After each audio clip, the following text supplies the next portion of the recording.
Hello, what is going on YouTube? Happy Monday. I know it's normally not a happy Monday for anyone, but we are back on the YouTube channel. I took a little bit of a break over the weekend. Well, it's been only 2 days. There's going to be a fly flying around here, so I'm sorry about that. I kind of left some food on the ground on accident, and now I have like one fly in my house. So that's that. We got weekly track rundown. That is kind of what you guys are here for. I'm sorry that the sign over here is kind of like weird.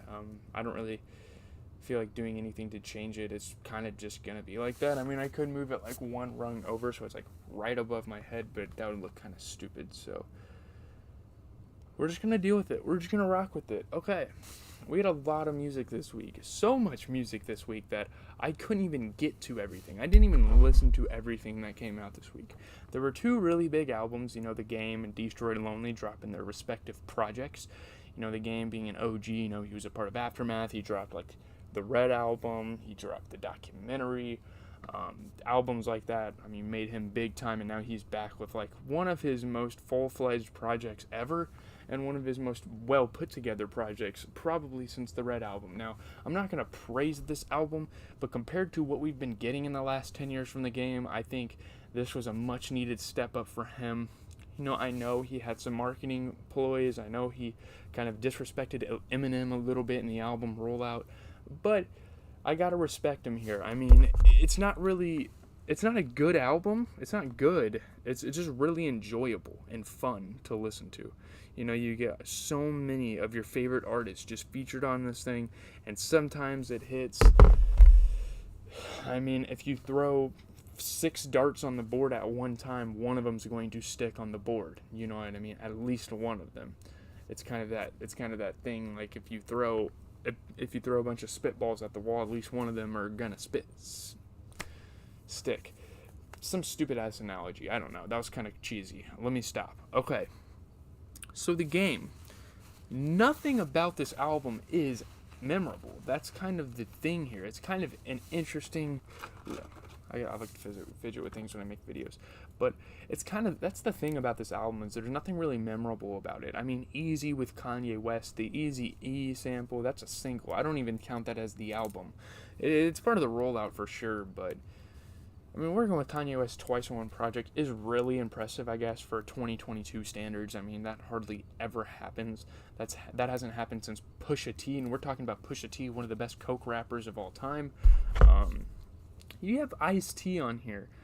5EO Foreign, YG, Ty Dolla $ign, Roddy Ricch.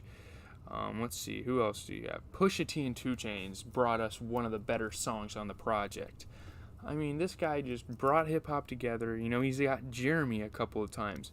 Chrome Slugs and Harmony, obviously, for Bone Thugs-n-Harmony. And there's not really a lot of originality on this album. I will clue you guys in on that. I mean, there's a lot of samples. There's a lot of interpolation. I mean, I guess it is The Game kind of just paying respect to the people that came before him. Guys like Jay-Z, guys like Bone Thugs-n-Harmony, Biggie, a lot of Jay-Z. Drake, Nicki Minaj,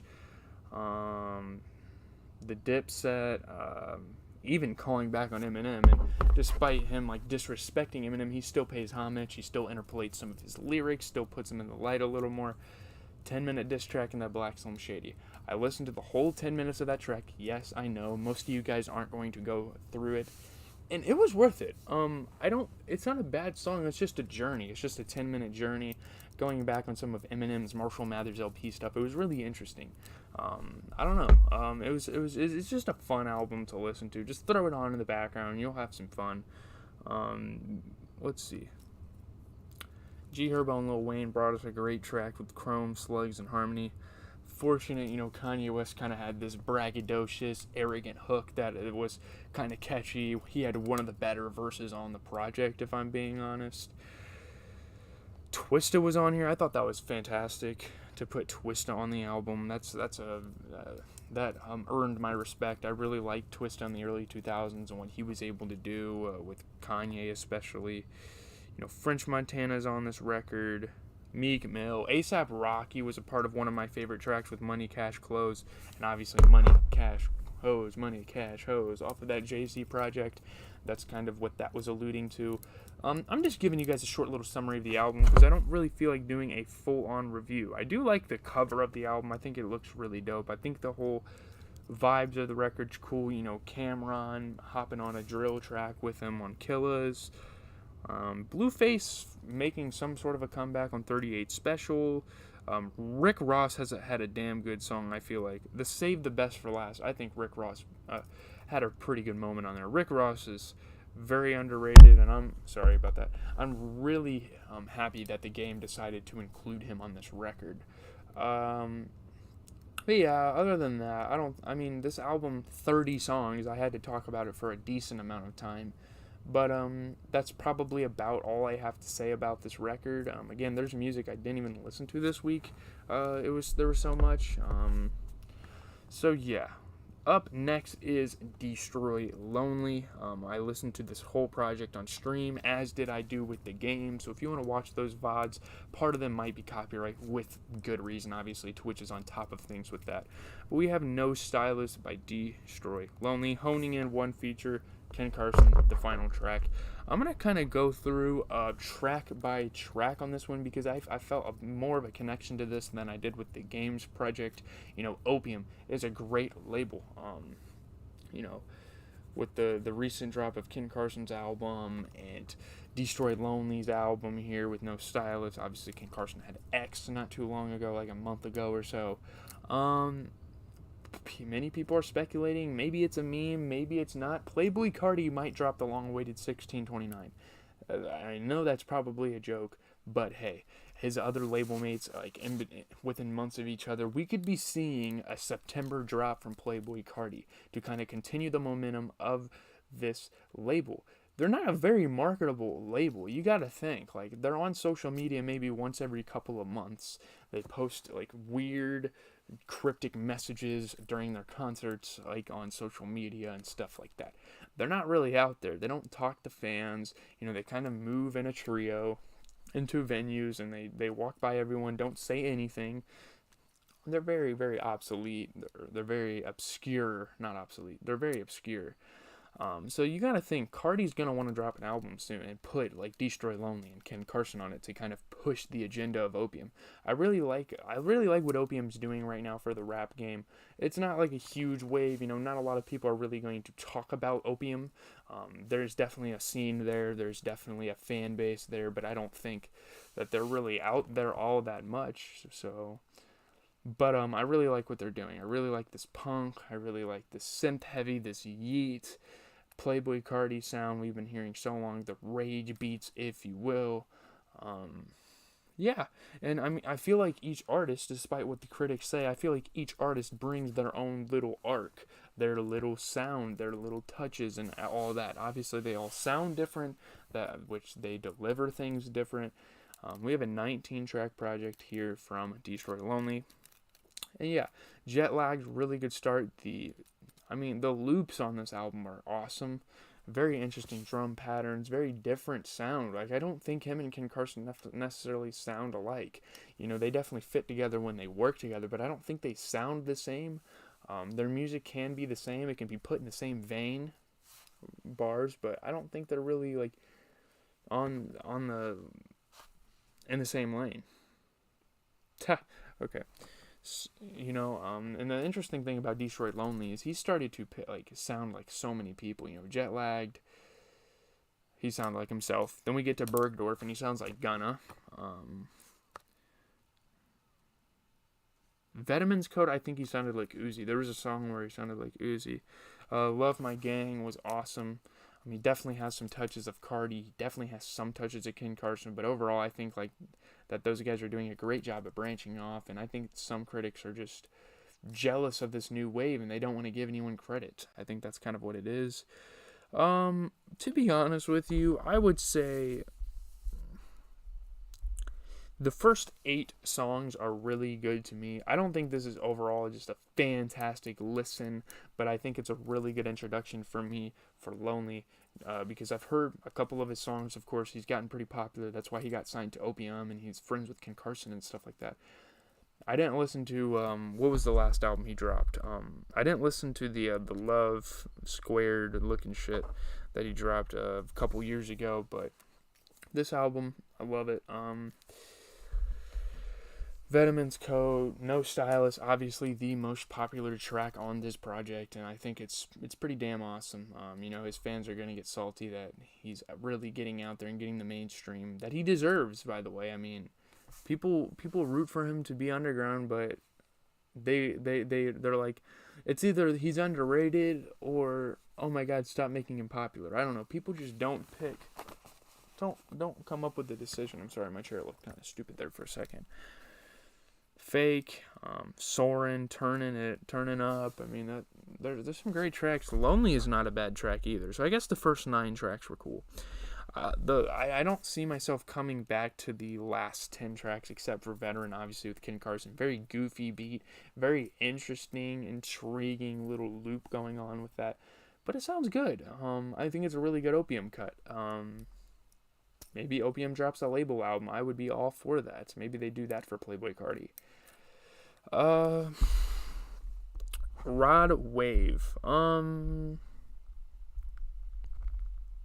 Well, 24 songs, and all he has is 2 features. Now, Rod Wave, I've talked shit on him on this channel before.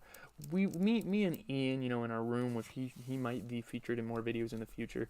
We've had our fair share of shitting on this guy. So coming into this, I was like, yep, this is just gonna be another bloated, another cash cow album that we see from this guy. And I honestly didn't even listen to the solo tracks. I listened to the one with Jack Harlow.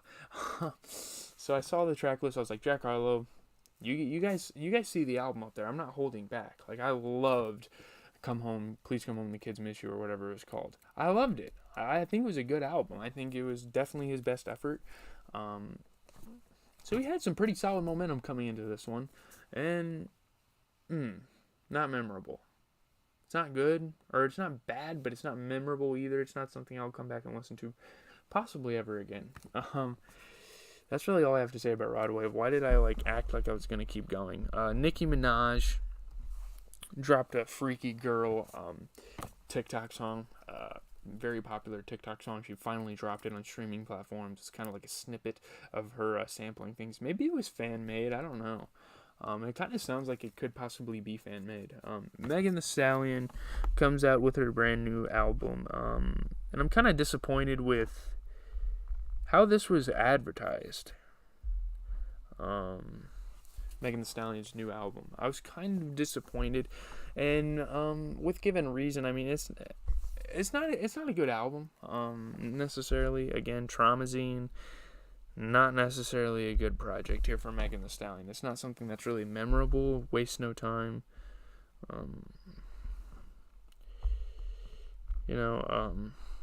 She's got some pretty fire features on here, and I enjoyed some of the features. You got Keegalok, you got Lotto, you got Pooh Shiesty, Rico Nasty, Gene Aiko, and obviously Future was on the Pressurelicious single, which I actually enjoyed. I actually thought that was a good track. I genuinely enjoyed that one. Yeah.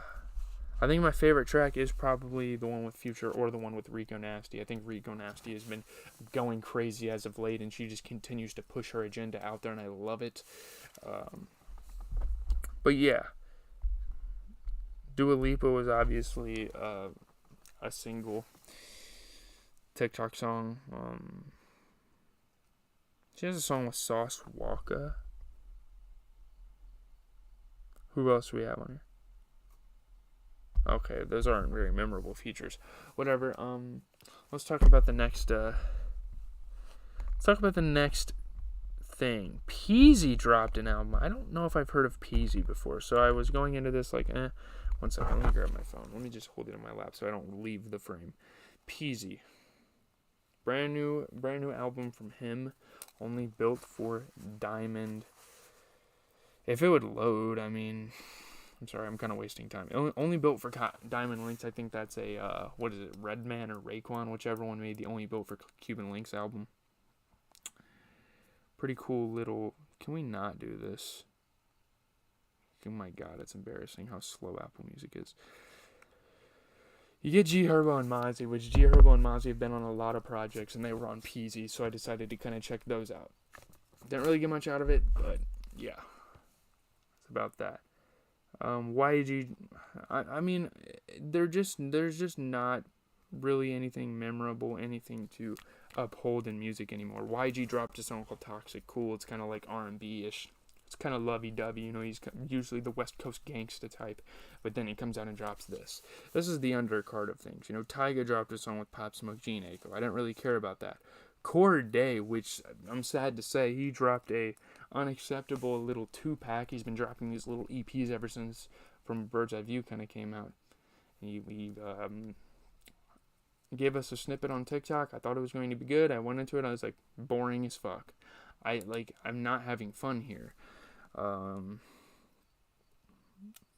JID with Kenny Mason. I didn't do really a talk on this channel, so we'll talk about it. Dance Now with Kenny Mason. I don't know why we waited so long to talk about this. We got a new single from JID, and it's absolutely fantastic. I mean, the delivery, the music video, the visuals were absolutely fantastic with this from JID. And we have another thing that dropped like Tuesday of last week that I'm going to talk about. I usually do these videos on Sunday, by the way. I'm just kind of running a little late here. We're pumping some videos out for today. We have like 5 videos to come today. I didn't even hear Kenny Mason on here. I don't even know what he did. But yeah, Royce da 5'9", actually pretty dope album here for Royce. I really like that he's still dropping music. The Heaven Experience Volume 1, maybe we'll get another song pack. You know, Eminem's on here, Pusha T's on here, Rick Ross, Big Crit, Black Thought. King Crooked, I believe, is on this record. Or, no, King Green. Caterpillar. We already listened to that one, but I don't know what this is supposed to be. Is it supposed to be like an old mixtape that he's putting on streaming platforms? I'm kind of confused, but I went ahead and listened to it. I was like, hell, Royce da 5'9" dropped. Let's give it a try. And I thought it was actually pretty good. Not any memorable tracks, but just listening to it in the background, it was pretty awesome. Oh, man, Young Nudy. Ooh, I've been waiting. And by the way, guys, I cannot wait for JID's new project to come out next week. Oh, it's going to be fucking sick. We're going to have an edited reaction. It's been a while since we've kind of done that. Young Nudy, though, dropped EA Monster for everyone to enjoy. And let me tell you, I mean, None to Do. The first 3 tracks are good. Done Saying is good. My Gang is good. There's not a bad track on here. I really like the loops. I like how he's using his own sound. You know, I think a lot of people like to bite sounds, and I think Young Nudy going in his own direction is really respectable here. I like what he did on this record. Yeah, all props go out to the man Young Nudy. I think this is one of the better trap albums we've seen all year. I just don't have much to say about it. You just kind of listen to it and you'll know what I'm talking about. Young Nudy. He dropped Done Saying with Baby Drill. That was a single. I think that was the only single for that album. But, and it sounded familiar when I listened to it. Moray, Ticket, Mid, Designer Jaguar. I mean, I'm happy that, you guys know I respect Designer, because if you've been around the channel long enough, he actually commented on one of my videos, or at least his team did. I still got recognition from him. Didn't do much, but I still respect him. Lil Zay Osama dropped an album with a couple of cool features. It wasn't much. It was just kind of okay. Trench Baby 3 here, he's got G Herbo. Obviously, Lil Durk dropped beforehand. PGF Nook was on here. Frito Bang, I Swear Vezo. I want to talk about Young Manny for like a split second here, because he dropped a damn impressive project here with Oken Lawan. However you say that. I listened to the whole fucking thing, because I got bored. I was like, man, I want to listen to this guy. You know, he has Murder Man. If you know Murder, that's the song he released. He's got a song with Chef G. He's got a song with Kalan For Real. And the rest is just him. He's got some snippets in there. I think this is a pretty well put together album for Young Manny here. And that's going to be the last thing I kind of talk about. Florida Water was actually kind of good. Florida Water with, FN Mecca, Gunna, and Clicks it was okay. I would say it's like really good. I missed out on 347 Aiden. There was a track with Freddie Dredd and what's the fucking guy's name? Lil Darky. Nate Husser, I think he's a TikToker. Kalani dropped a song with Babyface. Ari Lennox dropped something. I kind of missed out on those guys, but I'm not too mad at it. Anyways, I'm out. I got 4 more fucking videos today and then a stream tonight. So make sure you tune in. Peace out, everybody.